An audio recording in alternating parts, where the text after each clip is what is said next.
What's up everybody, Arrg the Pirate here, and today I'm doing a comparison to try to find what is the best burstcaster deck.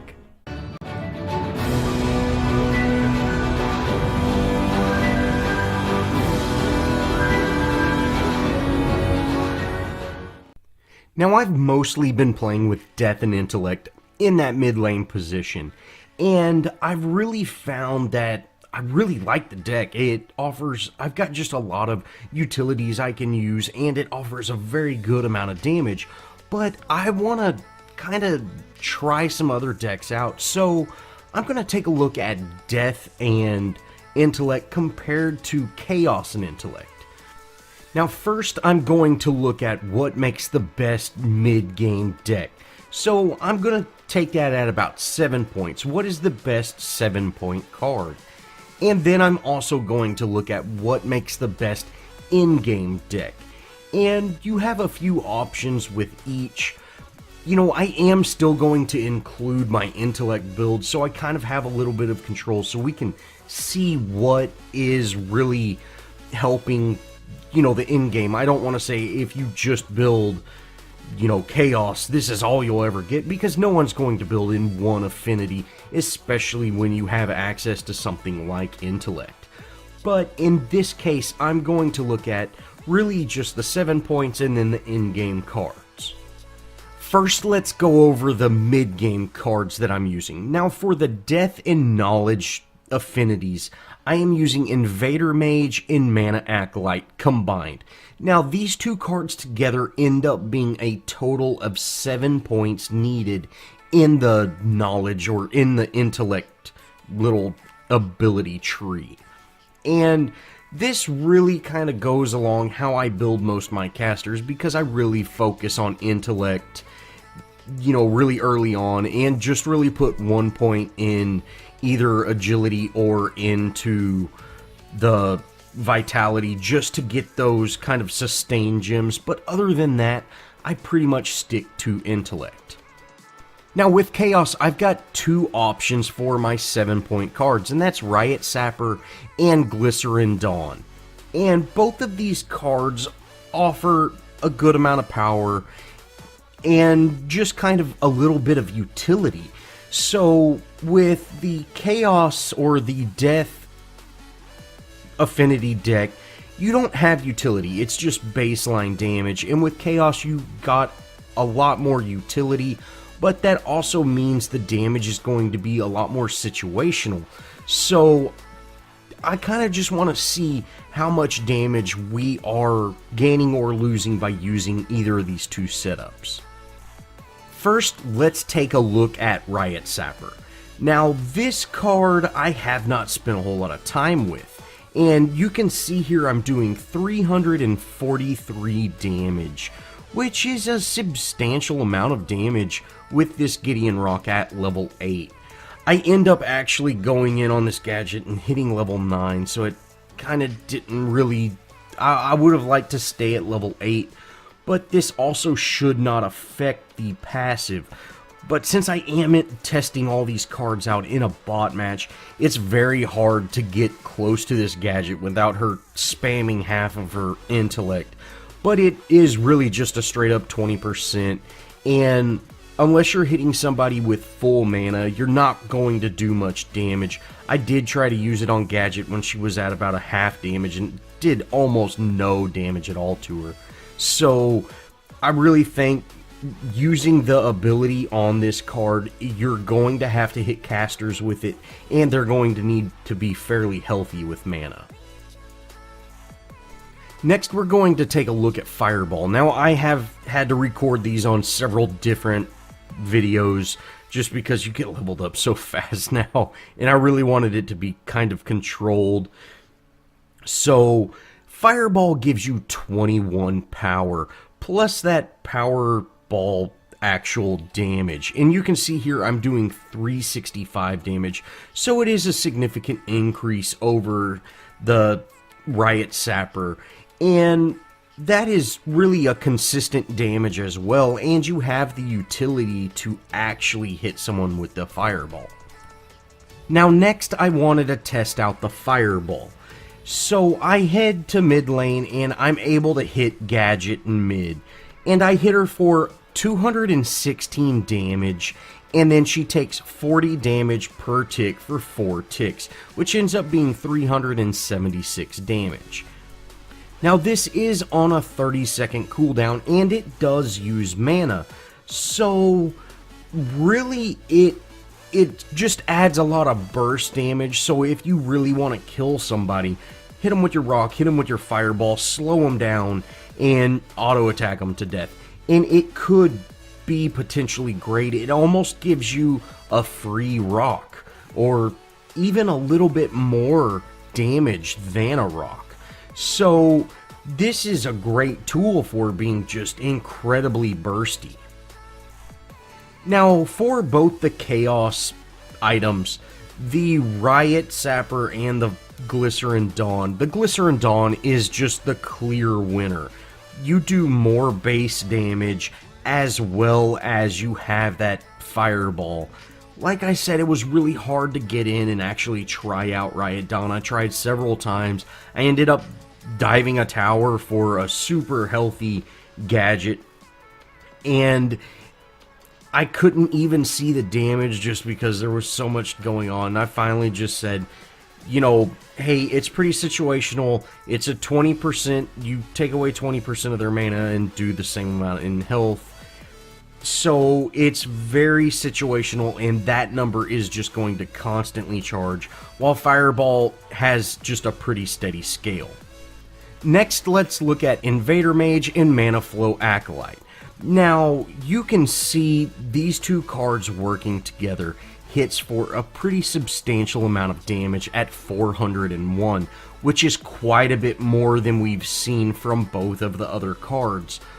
And Mana Flow Acolyte also scales and has a little bit of a kind of sort of power boost with it. So it really just depends on how early you put that card on. Now, I'm going to go ahead and throw Thermalturgy on, even though I'm not really comparing this, just to kind of show you some baseline numbers. And that hits for 354, which is about what we saw for the Riot Sapper. Now, for the in-game build of my Chaos deck, I've got Atomic Soldier, Corrosive Walker, and Amplification Engineer. Now, I did make a Wave Clear Morgesh video yesterday, so if you haven't seen how this can really help with a Wave Clear caster, I would recommend go ahead and check that video out. But it just does not offer an entire lot for being a burst caster if you are staying out of range. Now, it does hit for 664 with this current build on Prime, which is an absolute substantial amount of damage. But I don't really feel that I'm getting a whole lot of utilization out of this Amplification Engineer just because, you know, that 8% is not being hit. Now, I do try to actually hit Prime with it, and it does not work. So I want to just absolutely make sure that this is the case. And I'm going to just aim away and let this Shockwave hit. And you can see it doesn't even engage Prime. So it does not work against Prime. And it's very hard to tell. Now, since it is a percent of damage, it's going to be completely affected by everyone it hits. So I can't say it's going to do 100 damage every time you hit somebody. Because if 8% of their health is not 100, you know, they're not going to take that damage. So it really is, you know, kind of situational on top of its random damage, and it can't really be used to figure in. Now, for my final build for Death, I use Nameless Curse. Now, Nameless Curse is much in the same way Fireball is for Chaos. It's got a very strong damage, you know, active ability built into the card. And just like with Chaos, you get less damage, but you have the ability to hit for, you know, that additional burst of damage. It's kind of the same for the in-game of Death. Now, the main reason I did not go just completely all death is, for one thing, no one builds that way, or most people don't build that way, and another is Atomic Soldier and Corrosive Walker are very strong cards, and I can use them for both decks, and we're really just kind of comparing the best damage card for each of the decks. Now, I hit Prime for 652, which is just a few points less than the Chaos build, but the active card that you have is much more beneficial.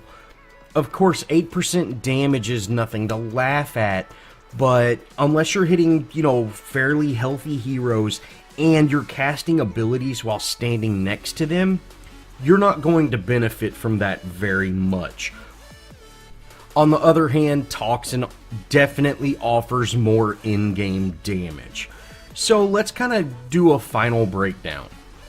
So looking back at the 7-point arrangements we have Mana, Acolyte, and the Invader Mage doing 401 damage, which is the highest damage of that kind of just ability damage. Next we have a Riot Sapper, which is doing 343 damage, plus it has that 20 mana and health drain damage type of ability, but it's on a fairly short range and it's kind of a tough thing to follow. Lastly, we have Fireball, or Glycerin Dawn. It does 365 damage, which is right in the middle, plus 376 Fireball damage, which is in all the highest damage that we can get with these 7 points. So all in all, if you don't want that just crazy burst damage, you are better off by going with the Invader Mage and Mana Acolyte. Even with that spell pin, you're going to be hitting heroes for, a little bit more damage, depending on your level and everything like that, of course. But you will see more damage out of just your abilities. But if you are kind of not really having a lot of rotations, and you're really soloing most of, the mid lane, you might be better off getting that Fireball. But let's kind of look at the in-game and kind of review and see what we can expect out of the in-game. The Chaos build with Amplification Engineer hits for 664 damage plus 8% of the current health of the close by enemy in that small AoE burst. Now, this is kind of more situational, and I don't feel it works very well with a burst caster, especially if you're staying out of range. Nameless Curse hits for 652, which is 12 points less, but with Toxin, you're hitting for 900 damage over 18 seconds. Now, one thing to note about Toxin is, if you see in the gameplay I've got behind it, I put this card on just absolutely early, and I really tried to test out to see if it was doing a full true 900 damage, and I started out hitting for 40 damage per tick, which is 10 less than it says, and after a couple of levels I ended up doing 44. And so I have a feeling that this scales with ability pin and ability armor. So to get that full 900, you are going to need to put some penetration on. And that's okay, you're still hitting for a significant amount of damage. And because Toxin cannot kill the hero, if they do end up escaping and you're not able to secure that kill, you are still going to force them out of the lane, because they're not going to be able to heal up from, 800 to 900 damage, however much you're doing. So I still think it provides just a massive amount of damage, and by putting it on the ADC, or maybe even a support, or one of the, back lane heroes, you might force them out of the fight before they can really do any kind of damage. Well, that's going to kind of wrap it up, guys. I still feel Death and Intellect, or Death and Knowledge, are still my go-to decks because you do have a lot of options with, you know, Shadow Walker and things like that. I really feel that all the cards in Death just make for a great burst caster. Although you do miss out on that Fireball. Fireball is kind of inconsistent, and I've actually had a few issues with it where it wasn't working sometimes. Or sometimes I would hit something and, you know, there'd be just slightly a minion standing in front of it and the minion would take that damage. So I would much rather boost my abilities than have a 5th ability that I have to manage as well. But that's really kind of everybody's decision. I just wanted to make this video to kind of show everybody, you know, what you can expect from these cards. Well, thanks for watching, guys. If you enjoyed this video, show me some love. Leave me a comment. Think about subscribing. And as always, I'll see y'all in the next video.